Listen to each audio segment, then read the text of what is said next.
There's a lot of money on the line. It's $1 billion industry. And when people are betting on these fights, they're counting on the integrity of the sport. Welcome to First Strike, only on VSiN, the sports betting network. Here's your hosts, Dave Ross and Rob Moreno.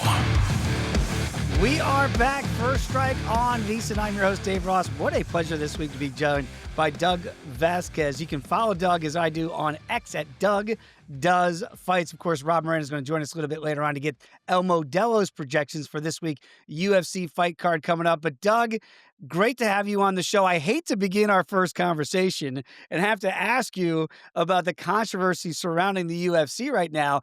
But I think for you and I, and certainly what Rob and I do in this space, it almost feels like it's the topic of the week, and it has to be addressed. What did you think when you heard of the Dulgarian fight a week ago that really has led now to an FBI investigation?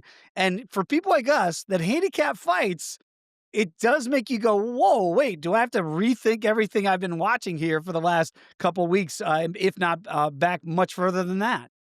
Yeah, I mean, I think anytime you're wagering on any contest, there's some inherent risk, and that's always something you have to worry about.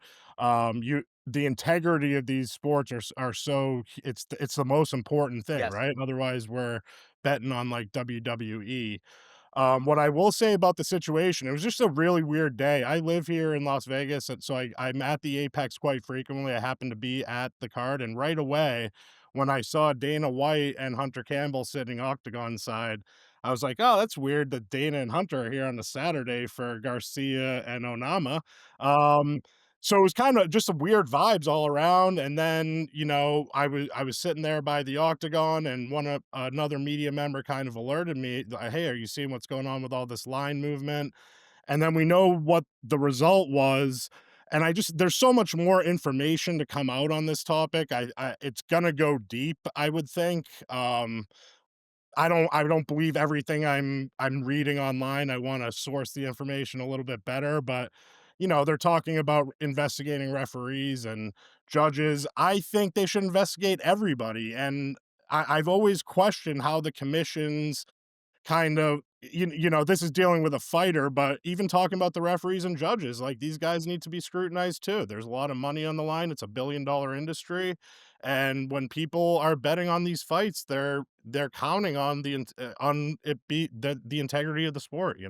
Doug, well said, my friend. Exactly right. And you know that how the confined space of UFC Apex, it's not for everybody to be there and to see Dana there. And we know now he had said he went right back after that fight was over. The Dulgarian fight, by the way, millions of dollars were bet. And a lot of that money came in late Saturday night on that fight specifically. Dana called the FBI from Dana's mouth himself.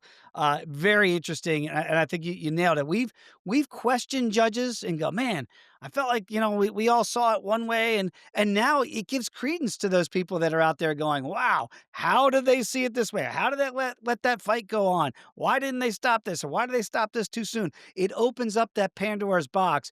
But the job number one, and I think you nailed it, for any sport that we wager on, and certainly for our context here, MMA, we have to know that it's on the up and up. So I'm with you. Let's get some sunlight on this thing and make sure everybody, if there's something to be exposed, that it is in fact brought to sunlight. And yeah, and just one more note on that topic, I cover this sport pretty intently. I'm at a lot of the events. I don't always agree with Dana White and some of the things he does and says, and some of the actions that he's taken away from the sport. But what I will say is I am 1000% confident that he is going to do everything in his power to make Yes. sure that this is rooted out, because from a cat, you see these headlines and it's like, oh, a UFC betting scandal. And for casuals, they're like, oh, is Dana White crooked? Is the organization crooked? And it has nothing to do with the UFC. So just wanted to make that one note. Absolutely. You can have whatever your thoughts on Dana White. This is something Dana White wants to make sure that there is not even the thought of impropriety. We see why Major League Baseball, NBA, why they come down with the hammer of Thor on these things. And I think Dana's going to be right alongside them, working with the feds to make sure something like this doesn't happen, which makes our job this week, Doug, for another card with Bonfim against Rainey Brown here in the main event. People are like, oh, man, you're really going to dip your toe back into the water? Hey, we're hoping certainly now that everything would be on the be up and up if it wasn't before. Gabriel Bonfim is a sizable favorite here in this main event, $1.75 betting favorite against the Rude Boy, plus $1.45. I'm seeing as high as $1.50 on this main event. Total sitting at 2.5 for a potentially 5-round matchup here. Doug, what do you make of the main event? Because I look at the dog and I'm a little bit surprised that Randy is this sizable of an underdog here. Yeah, I mean, I am too. I think Randy Brown just one of those guys that's like he's one of the most underappreciated guys on the roster. He's won 8 out of 10, and his only 2 losses are against the current champ, Della Maddalena, and a questionable, split decision against Brian Battle, where there were all kinds of shenanigans surrounding that fight with Brian Battle's weight miss. He's Mhm. just really underappreciated. He's fought the who's who in this division, and like I said, he's won 8 out of 10. He's coming off a big win. So I think I do think that, it should be maybe closer to a pick 'em. Bonfim comes in there. He's on a pretty big rise in the UFC. He's a little bit younger. But I think Brown's experience really plays into why I'm leaning and looking at the value on his side. And when you see the total of 2.5, it's pretty juiced pretty evenly. Minus $1.20 to the over, minus $1.10 to the under. So it shows me that the books for a potential 5-round fight, not quite sure if we're going to get a finish. I lean to the over because I think Randy Brown's pretty darn durable to get him out of there. And there is a chance. So we've seen the Bumpy brothers before. That gas tank sometimes, if you can get into it, maybe you can sap it, and that could get you to an underplay here. But do you have any takeaway on the total sitting at 2.5? Yeah, I'm leaning to where you are on the over. I think, it is we talk about being at the apex. It is a smaller octagon, and these guys are big for the division. They're both long and rangy. So there is that opportunity to, get into these clashes where one of them gets finished. But I think, like I mentioned before, just Randy Brown's experience of being able to dictate the range, use his length a little bit more, and not get into these firefights. Bonfim's going to come out on fire, trying to hunt submissions, get Brown up against the cage. But I think he's going to be able to weather the storm and drag this in. And if it gets past, that 1.5, 2 round mark, the fight, I would look at some live betting odds and see how they've swung maybe to Randy Brown's favor. This is something that Rob Moreno and I always joke about with the brothers on the cards, right? And normally it's the Walker brothers that you might get here, but you do have the other Bonfim brother. Ismail is going to be on this fight card against Chris Padilla as well. Any takeaways there? Right now, Ismail is almost a $2 betting favorite over Padilla. Yeah, I think that fight is priced right. Padilla is not a slouch. He can be a tough customer, but I think the younger Bonfim brother is a little more technical, a little bit more patient, and has a higher fight IQ. If Padilla is able to get in there and make it dirty, he does have that ability to finish. I think, but I think this is priced correctly based on just overall skill in the octagon. Doug, I have a penchant for people with great nicknames, and I think the King of Kung Fu might be right up there towards the top with Muslim Solikov against Euros Medic in this one. Medic right now is about $1.62 betting favorite against the old man and Solikov here, plus $1.36 on the comeback. Does the old man have one more kung fu kick left in him, or do you think Euros should be a sizable favorite here? I no, I mean, I know I'm actually leaning towards the dog here in the King of Kung Fu. If he can keep this fight standing, he is getting a little bit older. His speed and power are deteriorating a little bit, but he is a dynamic striker. And if he can, like I said, I am leaning towards this. I think he can finish Medic. I mean, Medic's not a slouch either. I think he's going to start fast. Salikov will use his experience and try to weather some of those storms. But yeah, I like if this fight gets into the second round, I could see Salikov finishing him for sure. Danger Schnell, I always love watching Matt fight. Who doesn't like to watch him fight? But he's sometimes, man, I don't know if I want to put my money there. He's almost a 260 betting underdog against Joseph Morales here. I'll give you a little dealer's choice here. Would you take the big dog in Schnell there, or would you look to CLD possibly at plus $1.54 betting underdog here against Silva, also on the main card? If I had to pick, I would lean towards CLD. I think Joseph Morales. This is an interesting fight. Morales and Schnell. They've both been in and out of the UFC. Morales just won tough. He's a little bit more experienced and has a little bit more durability, I think. So I think that he will get the job done, but I do in that other Yeah, oh in the co-main event, obviously, Danger Snell is a big time underdog here. yeah, yeah, I think that's priced correctly Okay. for sure. Yep. On the undercard, look, I look at this card for again an Apex card here, and it really is deep. You've got some prelim fighters on there that will raise an eyebrow for me at some dog prices. Is there any other dog on this card that you really like here on a Wednesday?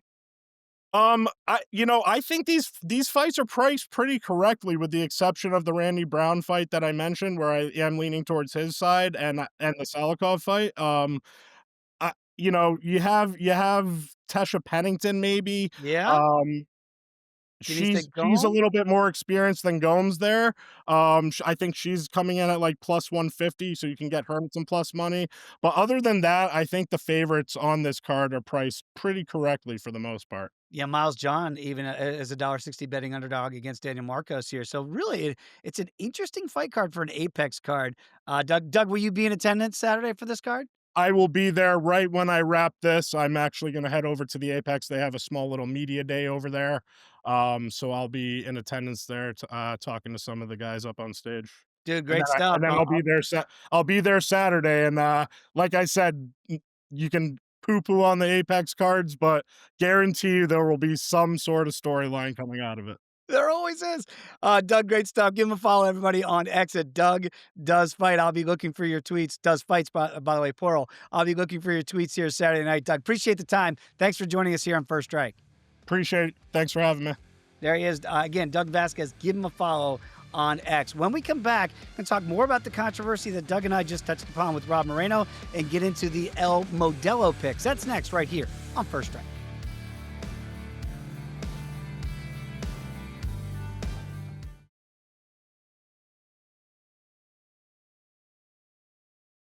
You're tuned in to First Strike, right here on VSiN, the Sports Betting Network.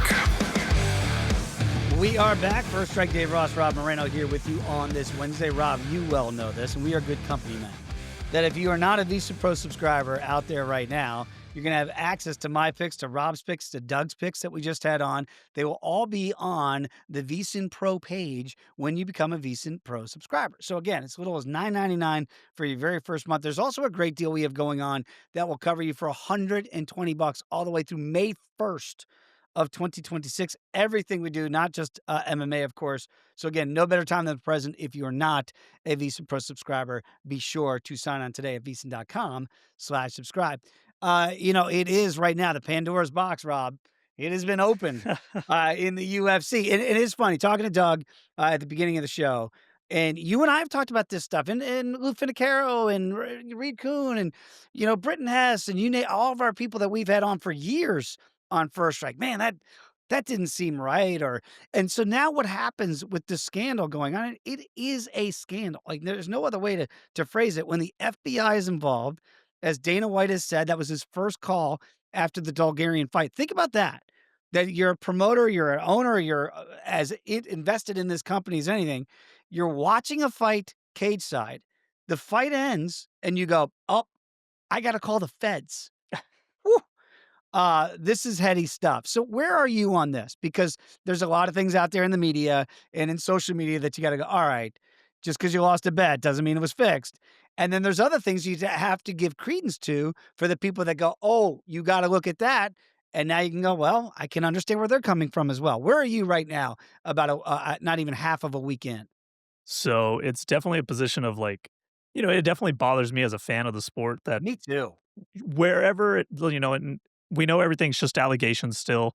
We still don't actually know if Dulgarian was actually guilty of said thing. So I'm not saying he is. I mean, That's you and right. I have rewatched the fight, and you know, uh, uh, of course, it wasn't the best defense for a rear naked choke, but does a guy have an off day? Absolutely. We've seen other fighters have off days, but of course, as you said, it opens the Pandora's box of was that guy having an off day? Or, of course, all my lost bets were fixed. I knew it.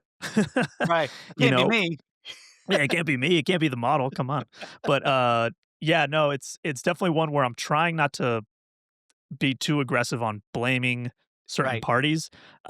but at the same time, there's definitely a lot more out there than I think we ever even realized. I mean, so I saw the movement start happening on Twitter. I saw people start posting, "Hey, this first round prop's getting hit like crazy."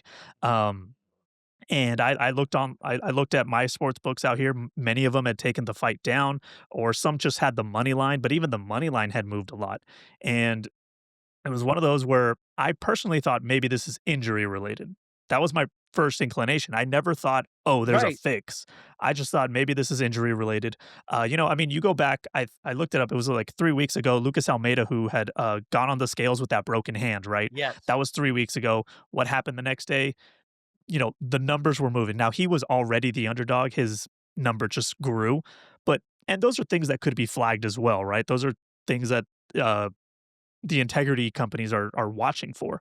Mind you, no foul play, just a guy with a broken hand, you know it. But that brings into question, should some of these fights be pulled? And that was kind of my bigger thing with what happened on Saturday was, especially once we found out that the FBI had already informed the UFC of some possible things. Like I understand they spoke to the Dulgarian and his They team, did.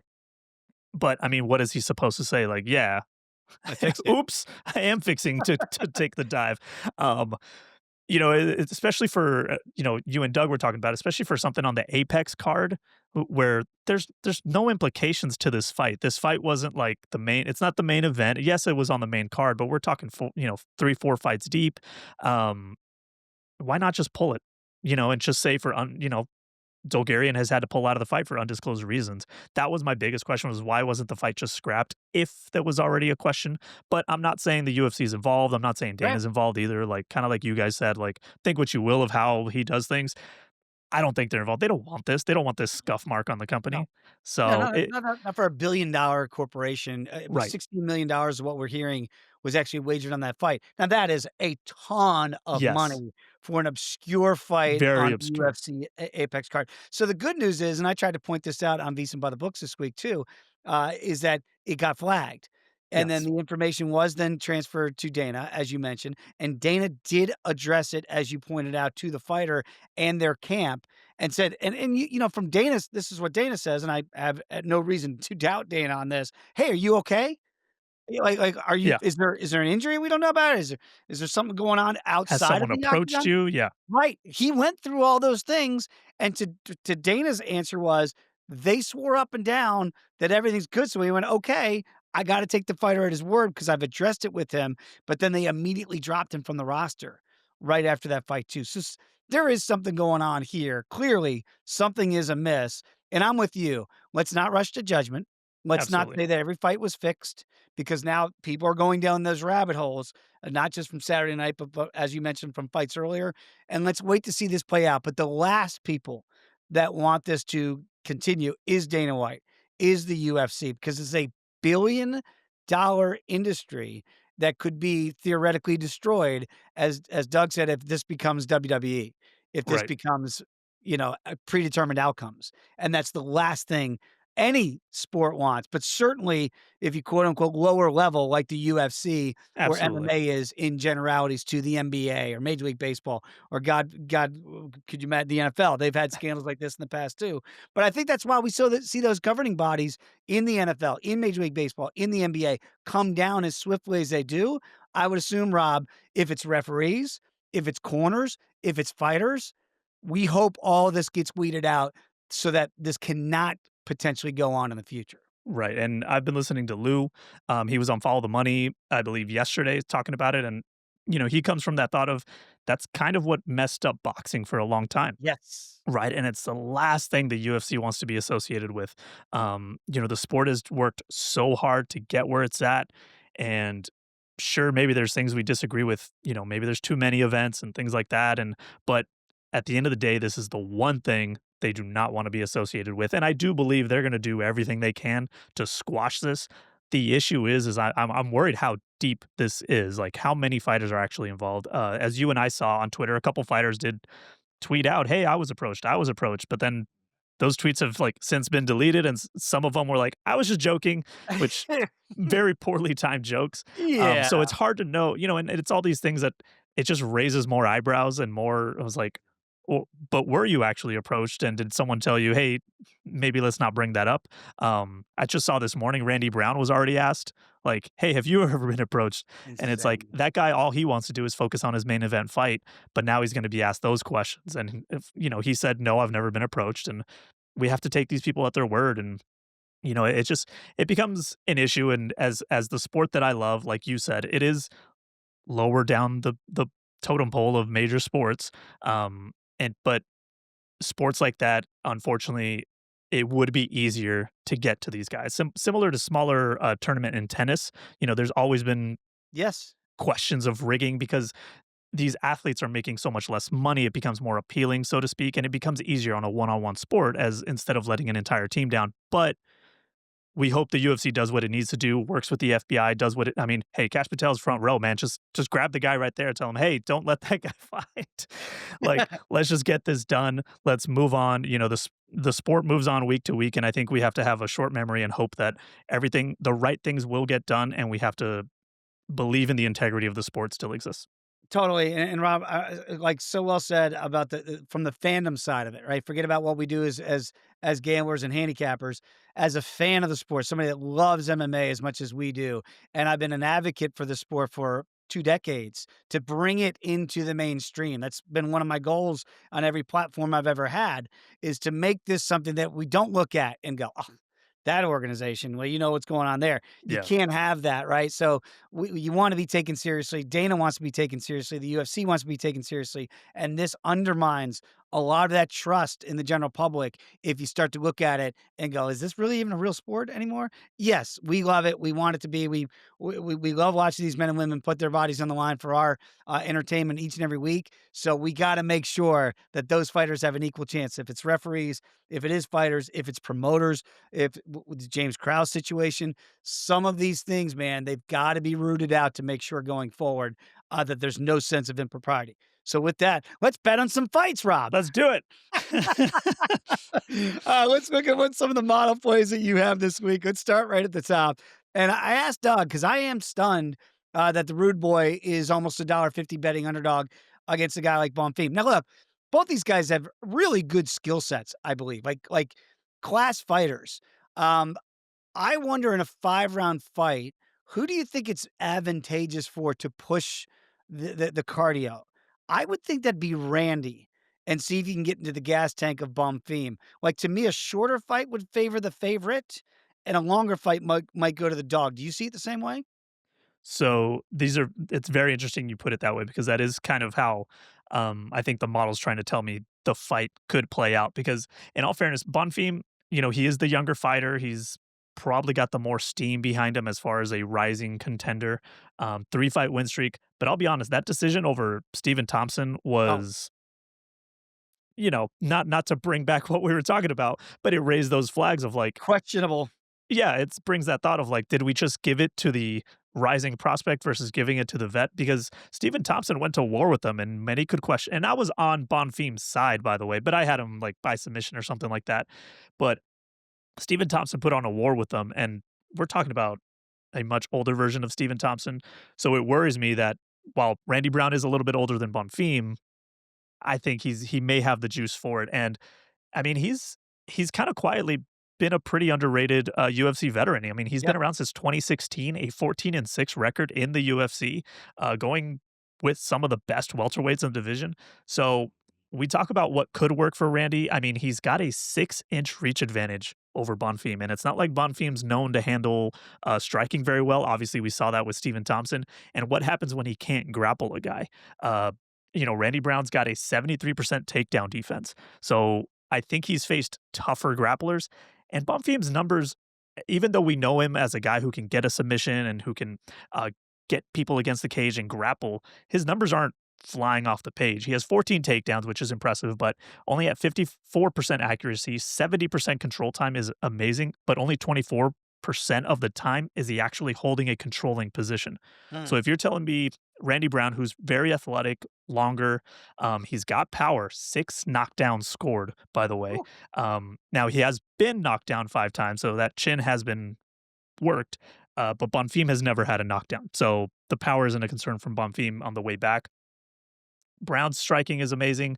I think he has a small edge, and the model gives him a tiny, tiny edge. You can celebrate that. Woo! And we talk about that win probability, right? Last week, it helps people compare, right? And so the model gives Randy Brown about a 56.46% win probability, which isn't great, but he's the underdog here. And his price at plus, at least what I had written down, plus 160 gives him about a 38%. If the model's telling me this is close to a coin flip fight, and I've Mhm. got an underdog who is still plus, what do we have this morning? Plus 145, Yeah. it may not be a full bet for me, but I could be seeing at least half a unit or something like that being put here on the underdog. And that's why people, if you're watching this show here on First Strike, that's why I don't know what the model says before I make my pick. And as I mentioned with Doug, I'm on the side of the rude boy here, plus $1.50. That's an official play for me. Now I like it even better when the model sees it the same way I do, Rob. So I do. I think Hopefully, we don't give it the Veason kiss of death because I that's I right. did read that Lou is also on him this Oh morning, no, and we're all Doug, on the same yeah, side. we're all on. By the way, that we were on the Garcia side last week, so that That's worked true. out for us Yeah. against David Onama. So that did work out. Myra Buena Silva against Jacqueline Cavalcanti here. What do we make of MBS? And we know she had some issues for a fight not that long ago, and maybe now you kind of look back and that go, that's why they made that a no contest here with MBS. What do you make of Buena Silva back in there against Cavalcanti?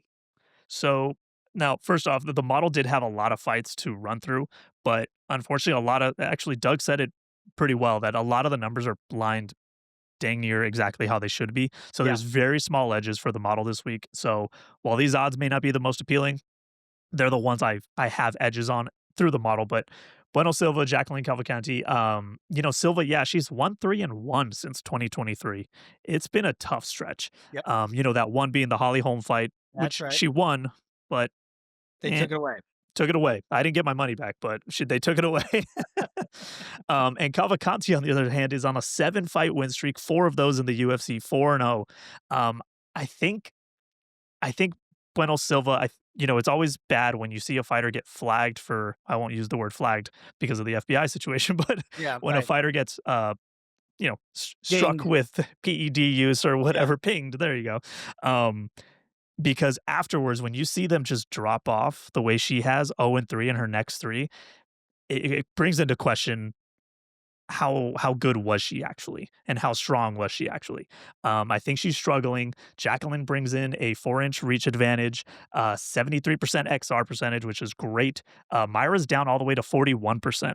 Mm. So that's a huge red flag for Bueno Silva, or it's no bueno, no bueno Silva, I'll call her. Her striking's not great either. 3.84 significant strikes landed, but a negative 1.04 differential, meaning she's absorbing just under 5 significant strikes per minute. And that's Jacqueline's game. That's her game plan is standing. She lands 5.73 significant strikes per minute with a positive 2.42 differential, meaning she's only absorbing about 3.3. So she's tough to hit and she knows how to get to you with that reach advantage. I think she's going to land every shot she wants to land on Myra. Now, Myra does have those 4 submission victories. Cavalcanti has 0 finishes in the UFC so far. But the grappling isn't great for Myra either. She only has 5 takedowns, 29% accuracy. So it's tough for her to even get herself to the position to where she wants to try to submit you. Uh, I doubt Cavalcanti is going to let her get those positions. Cavalcanti has 0 takedown attempts, by the way, so that's not a concern. But she has an 85% takedown defense, and she has faced a lot of grappling. So with that said, whereas I kind of took the veteran with Randy Brown here, I'm kind of taking the newcomer. Now the difference here is that Cavalcanti is obviously a huge favorite. Right now, she's over at around minus 265. 265. Wow, she is Yeah. ballooned up.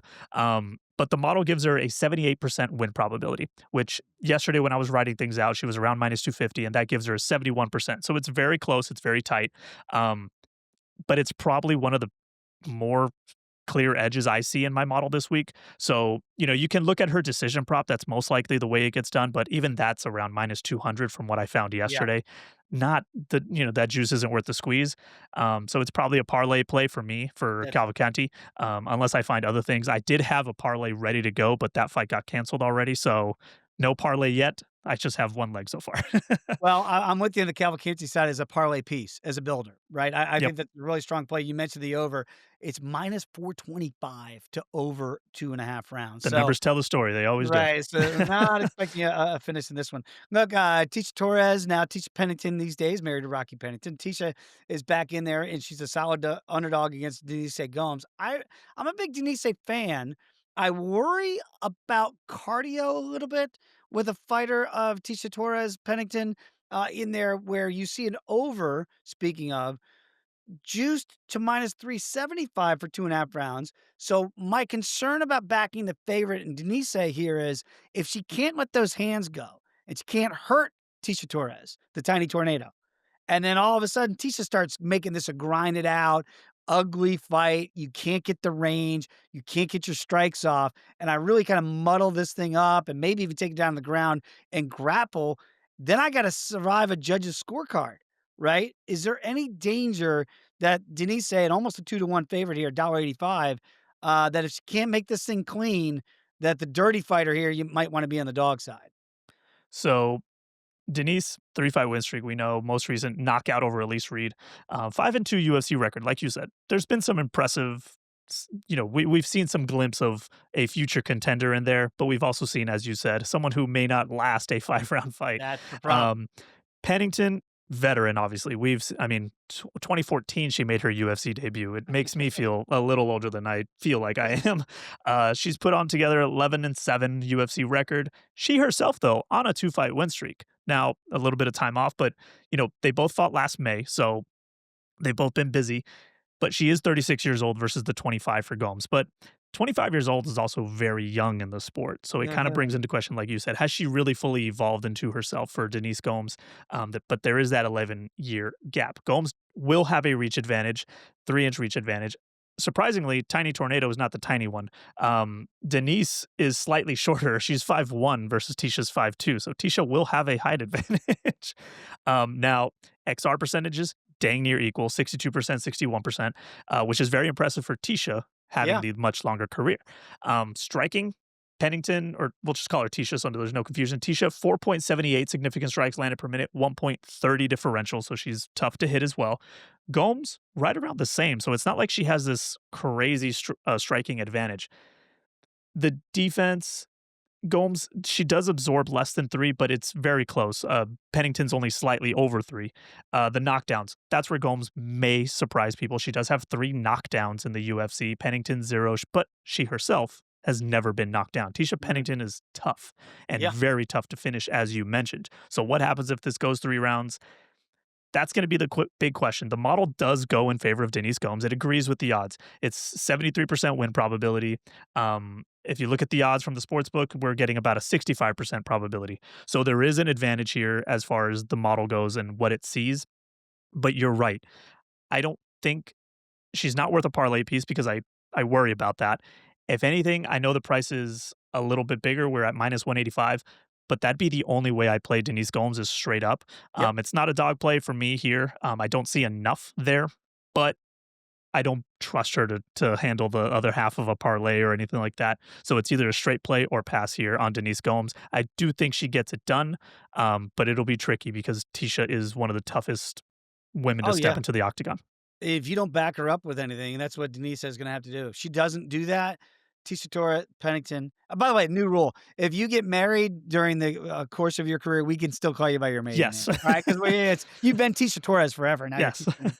But, yeah, like, Tisha's gonna be right in her grill. She's gonna make this a really dirty fight, and sometimes that weighs on judges. Even though it might not be that effective, it's just like you're really stifling the offense Mhm. of your opponent. She's very good at that. That'll get tricky if this fight, as it's implied to do. It kinda makes her look like the aggressor in a That's fight, right. and to the judge's eyes, it kinda sees like, she controlled the pace.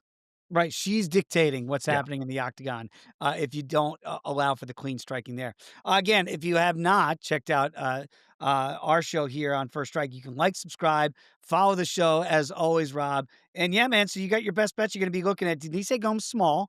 Gonna be looking at Cavalcanti as a parlay piece here against Myra Buena Silva. And we're on the Rude Boy as a dog in the main event, and I'm right there with you. I like those picks here for Saturday night. And, we didn't have time to get to it, but we're getting close to that big pay-per-view coming up at Madison Square Garden. Next week, Have you baby. already started looking at some numbers? I have not. Good. I've been obsessed with Twitter this week with all the scandal stuff. Yo, we need one less scandal, I okay? know. UFC, let's just calm down with the scandals. Everybody get on the up and up. Make sure these fights are legit, and we'll be much happier. We don't have to question why we lost a certain fight when we lost it. Rob, you're the best. Appreciate you, man, as always. You. And we will do this again next week, everybody. Thanks for watching, and we'll see you right here on First Strike.